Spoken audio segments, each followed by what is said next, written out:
Just wanted to make a quick video of this L.C. Smith double barrel 12 gauge shotgun. It's actually a family heirloom. It was given to my father by his grandfather,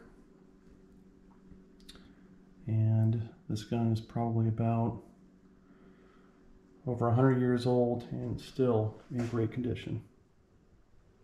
But if you like shotguns, especially the older ones,